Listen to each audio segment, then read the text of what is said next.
I never imagined it'd be the kind of guy to post something like this, but here I am, sitting alone in my apartment, the silence around me louder than ever, trying to make sense of everything that's happened.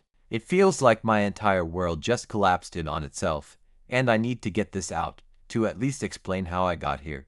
Because right now, I don't even recognize myself. For context, I'm 34. I work in a mid-level position in a company that's stable enough to pay the bills but not exciting enough to wake me up every morning with a spark. My life before this was pretty simple: a steady job, a small circle of friends, and my wife, Emily. We'd been together since college almost 10 years and married for 5. I thought we had something solid. I was wrong. Emily was everything to me. She was the kind of person who lit up a room, the kind of woman who made you feel like you'd won the lottery just by having her beside you. We had plans: travel, kids someday, the usual. She was smart, funny, kind, or at least, that's what I thought. The cracks started small. Little things I brushed off. A missed call here, a vague excuse there. She started spending more time out with friends, staying late after work, sometimes coming home smelling different, like a mix of expensive perfume and something else I couldn't place. I told myself I was being paranoid, that I was just tired, that maybe I was imagining things. But then one night, about 2 months ago, I came home early from a business trip. I was hoping to surprise her, maybe have dinner together, talk about something other than work for once. When I walked in, the apartment was dark, but I heard voices in the living room. I froze, heart pounding, and peeked around the corner. There they were. Emily and some guy I'd never seen before, sitting close on the couch. Not just close, his arm was around her, and she was leaning into him like he was the only thing that mattered in the world. I stood there, invisible, watching the woman I thought I knew be someone else entirely. They didn't hear me. They didn't even seem aware I existed. I left without a word that night. I drove for hours, unable to stop shaking. The next few days were a haze of denial and anger. I confronted her, of course. She didn't deny it. She said she didn't mean to hurt me, that it just happened, that she was confused and unhappy, and that she hadn't known how to say it. I wanted to scream, to cry, to disappear. What hurt the most wasn't just the betrayal. It was the realization that all those years, all those memories, might have been a lie. Or maybe she had just changed. Or maybe I never really knew her at all. I tried to fix things. I went to therapy. We talked. I begged. But the trust was gone. She kept seeing him. She said she needed time to figure things out. I wanted to hate her, but I still loved her. I wanted to move on, but I was stuck. Now, I'm sitting here, alone, writing this because I don't know what else to do. My friends don't understand. Some say I should just walk away, but it's not that simple. I gave her my everything, and now I'm left with nothing but questions and a broken heart. If you're reading this and going through something similar, know that you're not alone. And sometimes, love isn't enough. After that night, everything changed. Our apartment, once a place filled with laughter and warmth, felt like a cold prison. Every corner held memories I could barely bear to face. The bed where we used to lie tangled in conversation now felt like a battlefield, every pillow a silent witness to my sleepless nights. I tried to keep my routine, work, gym, meals, but inside, I was falling apart. Every time my phone buzzed, I flinched, expecting it to be her saying she wanted to fix this, to come back. But it never was. Instead, it was more silence. Or worse, news from friends who saw her out, looking happy, laughing with that guy. I kept wondering how I missed the signs. Was I too blind, too trusting? Did she give me clues I ignored? The thing about betrayal is that it shatters more than trust. It shatters your sense of reality. I started doubting everything about us, about myself. Maybe I wasn't enough. Maybe I wasn't what she wanted anymore. One afternoon, I found myself scrolling through her phone, something I never thought I'd do. It felt wrong, invasive, but desperation has a way of eroding your morals. There were messages, casual, intimate, raw. They weren't just physical, there was an emotional connection there, a part of her I had never seen or shared in years. Reading those texts was like stabbing myself repeatedly. She called him things I never heard from her. She talked about feeling alive, feeling understood, something she said she never felt with me. That tore me open in a way I didn't know was possible. I confronted her again, this time with the messages. She didn't deny a thing. She said she was sorry, but that she didn't love me anymore. She told me that she had been feeling trapped, like a prisoner in a life she didn't want. Hearing those words crushed me more than the betrayal itself. I realized that the woman I thought I married was gone, replaced by someone I didn't recognize. I begged her to at least try, to go to counseling, to work on us, to fight for what we had. But she was cold, detached. She said it was too late, that she had made her choice. And then, she left, packing her things, walking out the door like it was the easiest decision in the world. I stood there, numb, watching her go.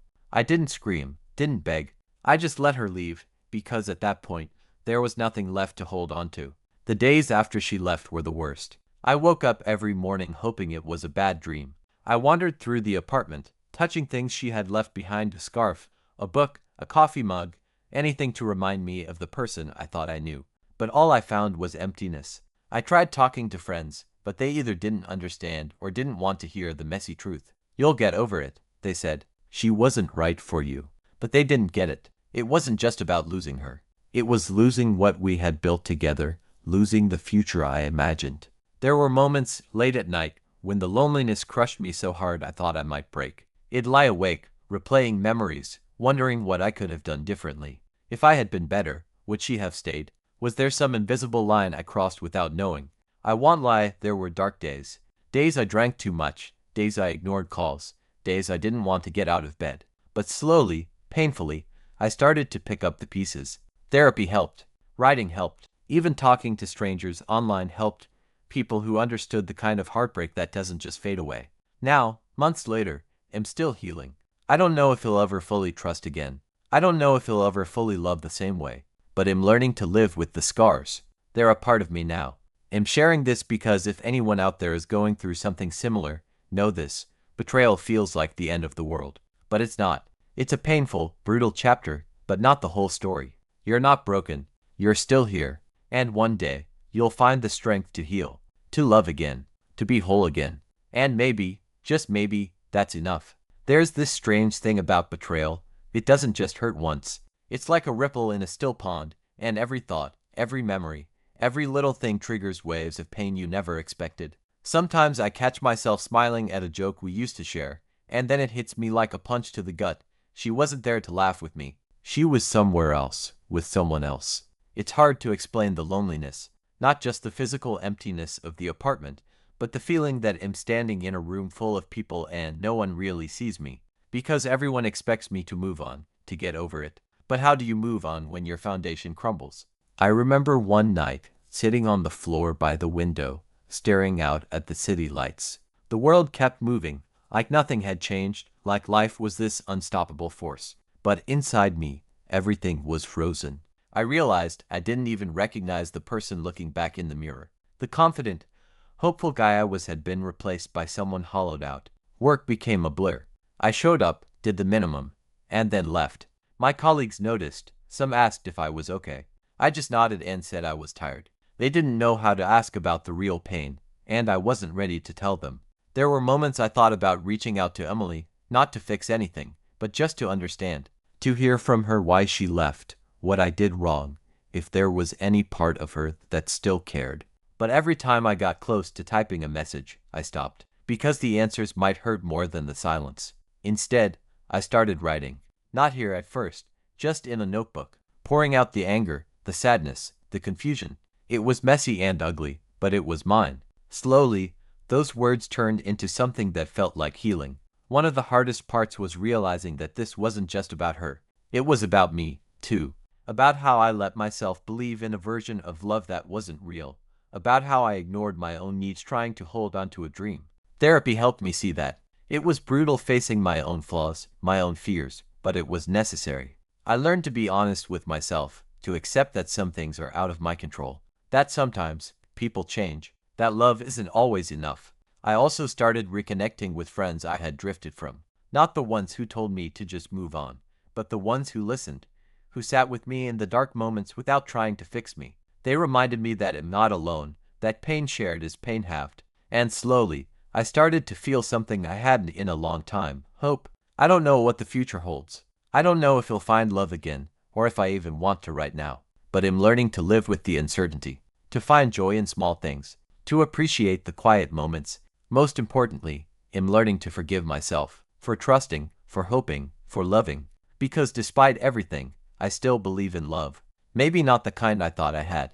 Maybe something different, something real. So here I am, sharing my story, hoping it might help someone else who's hurting. Because if there's one thing I've learned, it's that pain doesn't last forever. And even when you feel broken, you're not alone. We all deserve to heal. We all deserve to find peace. And maybe one day, well, I'll find our way back to happiness.